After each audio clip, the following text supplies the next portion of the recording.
Unless you've been isolated for several weeks, then you've probably heard about DOGE, D-O-G-E, the Department of Government Efficiency, and how some bureaucrats are being rattled by the revelations that are coming to light and perhaps what is yet to be uncovered. And in this episode of the Weekly Scroll, we're going to look at these things and how they may be a preview of things to come. And I'm not talking about how the government functions, but what's going to happen when God begins to shake heaven and earth.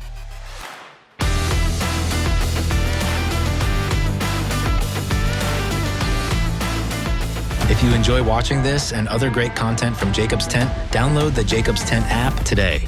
Gain access to the latest videos, teachings, and exclusive content all in one location. Stay connected and up to date with everything happening in the tent with the Jacob's Tent app, available on the App Store, Google Play, or wherever you find your apps. Well, welcome to the Weekly Scroll. In recent weeks, a new government agency, if that's the proper term, DOGE, or the Department of Government Efficiency, has created a lot of excitement and, for a lot of politicians and bureaucrats, a fair amount of uneasiness in Washington as its representatives begin to inspect and to assess federal agencies, and especially how these agencies spend taxpayer dollars. As President Donald Trump began his second term, one of the first things he did was to put Elon Musk in charge of rooting out wasteful spending and looking at how they might shrink the size of the federal workforce as part of this dramatic overhaul of government. Of course, this has led to thousands of job cuts and a general shakeup of the way Washington does business. Now, for some people, this is long overdue. It's being cheered on by a lot of people. One congressman, Burgess Owens of Utah, described this effort as an audit that the United States government has, quote, not had for over 200 years. And this is very healthy. He added, what we're seeing right now is what we call accountability. Anyone who's ever run a business understands what it is to have an IRS audit. And then he continued on in saying, we're going to get out all the waste and all the fraud, and those who have been in the mindset of just showing up and not doing their job. They have to show up, bring value, have a good return on investment. And we have a president and a business person, Elon Musk, that's showing us what it looks like to have a return on investment. Now, speaking of the IRS and audits and those kind of unfortunate things, at least one member of DOGE visited the Internal Revenue Service offices in Washington this past Thursday. And according to some reports, this visit caused several in the IRS to become edgy and unnerved. How ironic. The DOGE member made a series of requests, including a description of what each business unit in the IRS does, what it's looking to deliver on in the next 90 days, and what risks each unit currently faces, according to one of the sources. Another source said that it seemed he's just getting the lay of the land. But the request to assess or access the IRS systems is coming after Musk alleged that federal workers were defrauding taxpayers. Musk said, we do find it rather odd that there are quite a few people in the bureaucracy who have a salary of a few $100,000, but somehow manage to accrue tens of millions of dollars in net worth while they are in that position. We're just curious as to where it came from. And by the way, it has been announced that the IRS is all of a sudden going to lay off thousands of probationary workers as soon as this week. Now, some aren't willing to wait until they're laid off. It would seem that these visits by DOGE is provoking some bureaucrats to get out of Dodge. I couldn't resist. For instance, the acting head of the Social Security Administration quit her job over the weekend after butting heads with DOGE because the agency was coming in to seek access to sensitive government records. Of course, there are some who oppose these efforts, and they argue that this puts the American people at risk. But then there are those like Trump and Musk who feel that the opposition to this, they just don't want to be exposed as being inept and wasteful. And so as DOGE continues to investigate, in the Social Security Administration, for instance, it's been revealed that the Social Security database has more than 20 million Americans listed as being 100 years old and higher. That includes more than 3.9 million in the 130 to 139 age range. That includes more than 3.5 million in the 140 to 149-year-old range. And then there's more than 1.3 million who are supposedly between 150 and 159 years old. Interesting. Other departments in DOGE's crosshairs include the Department of Defense, Treasury, Education, and there's a host of other agencies that they're looking at. Now, for the most part, congressional Republicans have gotten behind Trump, behind Musk, saying that DOGE will play a significant role in cost cutting and moving toward a more efficient government. Then on the other hand, Musk and DOGE have come under fire from many on the left who claim that Musk, who is unelected, should not be allowed to access government systems. There are, in fact, attorney generals for several states who have filed around 20 lawsuits in various federal courts challenging Musk's authority. Of course, they're seeking to prevent DOGE from moving forward in their mission. These state attorneys allege that DOGE has not been authorized by Congress and therefore should be denied access to sensitive data from these agency systems. Data they claim is being used to dismantle government initiatives and direct mass firings. They want to bar DOGE and the team that's being assembled. They want to prevent them from accessing information systems at the Departments of Labor, Education, Health and Human Services, the Department of Energy, Transportation, Department of Commerce, and the Office of Personnel Management. These attorney generals have asked judges to prevent Musk and the DOGE team members from firing government employees or even putting them on leave. I find it very interesting that these lawsuits are seeking to prevent someone who is unelected, and that is true, he's not elected, yet he has been appointed by the sitting president to perform a specific task. But these people want to prevent someone they say is unelected to assess whether or not the country needs thousands of unelected government employees, many of whom dictate the lives of Americans through regulations and government mandates. They want to prevent them from deciding or assessing whether these people should remain at their post. I just find that bizarre.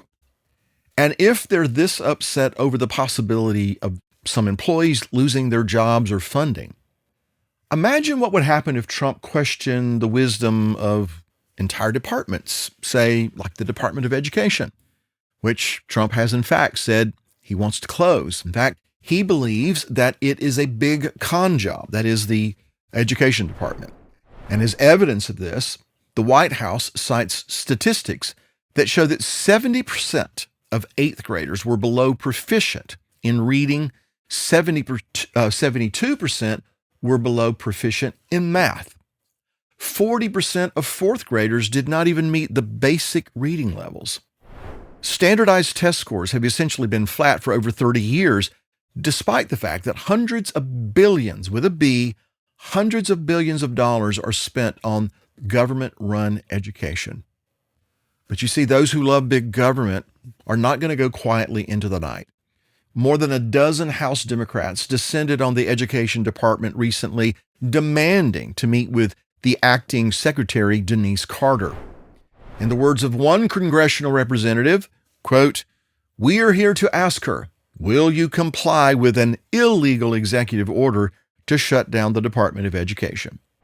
Now, just as a footnote, I'd like to point out that until 1980, there was no Department of Education. It came into being under then President Jimmy Carter.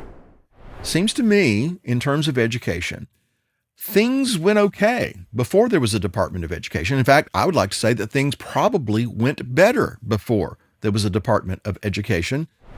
So then, and this is the point, ballooned bureaucracy is under scrutiny, and it's not faring very well. DEI, these programs, they appear ready to DIE.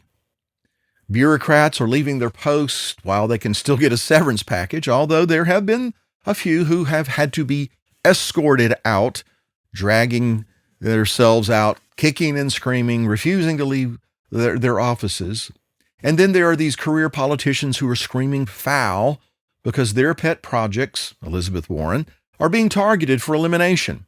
In short, DOGE is shaking up Washington, D.C., and that will in turn, if it continues, filter down to the states as it relates to how they respond to these things. And we haven't even talked about the tariff war that's taking shape and how that might upend the status quo.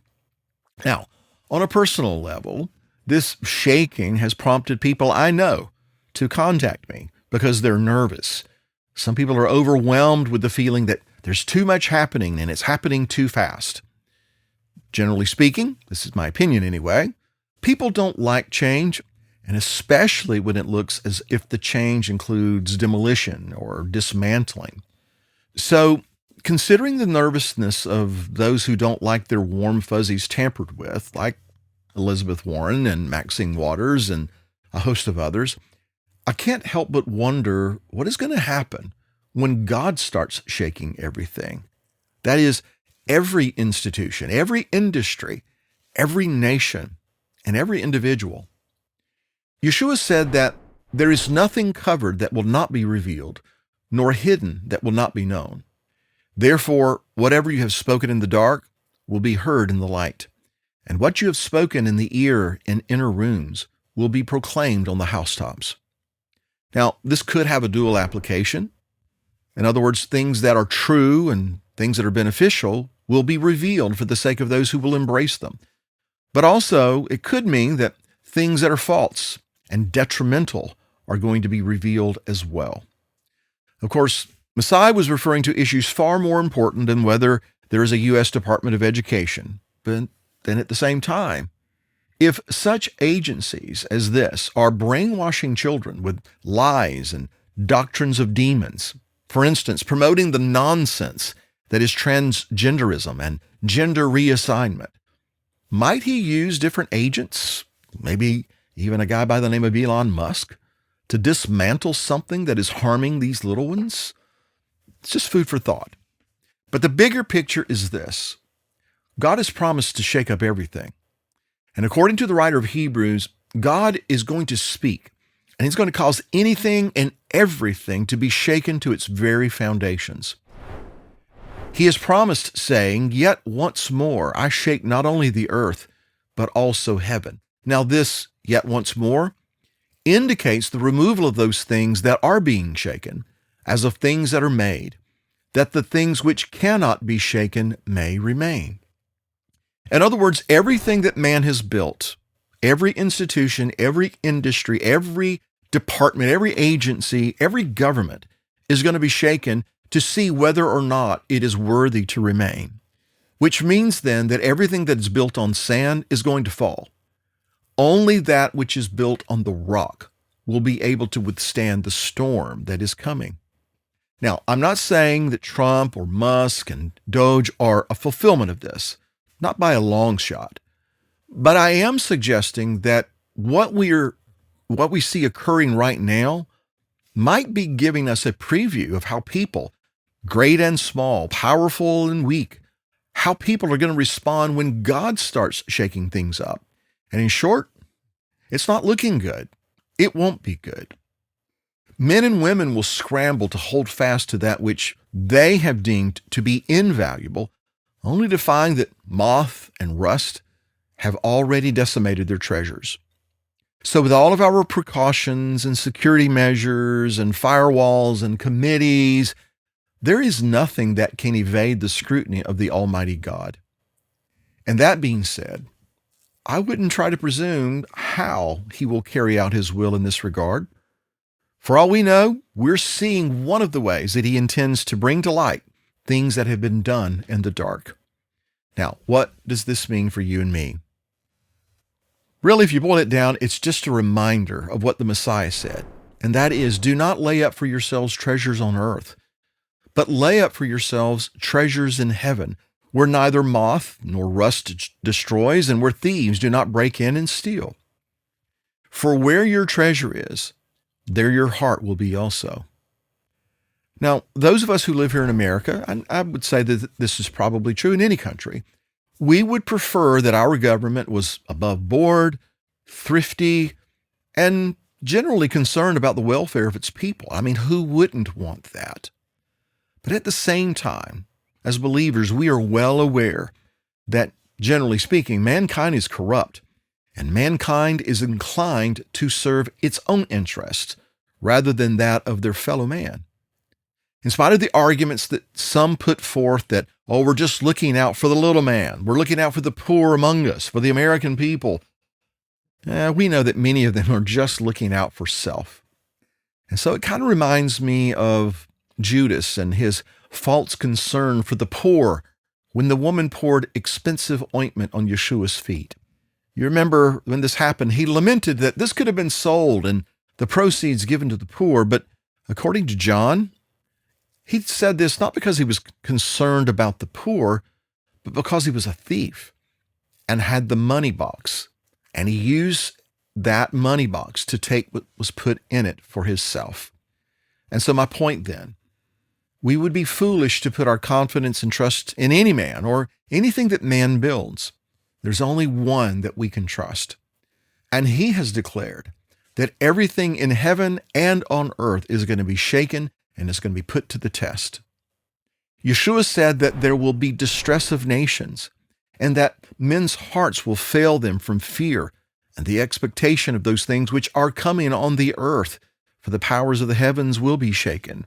So if people are nervous now, how nervous are they going to be later? Now, what are you and I to do as we see this coming upon the earth? If we're believers, if we're confident in our God, then we certainly shouldn't be dismayed and distressed and nervous when these things start being shaken. Instead, we're supposed to be looking up with expectation and anticipation of our redemption, because our God is getting things ready for the King of Kings to rule and reign. And so, as the writer of Hebrews declared, we are receiving a kingdom which cannot be shaken. And so, let us have grace by which we may serve God acceptably, with reverence and godly fear. Why? Because our God is a consuming fire. The fire of God is going to move through the earth and will consume those things that need to be removed. But at the same time, that all-consuming fire is something we should invite to move in our lives and to purge out anything that's unfruitful. And at the same time, empower us to be the people that we were born to be. So, things are being shaken up. It's probably just a preview of the fact that there's a lot more to come. If you enjoyed these videos and value our content here at Jacob's Tent, be sure to like and subscribe to our channel. Hit the notification bell and never miss the latest info and insights from Bill and the team. And most of all, you can help us spread the message. By sharing these videos with others, you'll be helping to grow our interactive community together.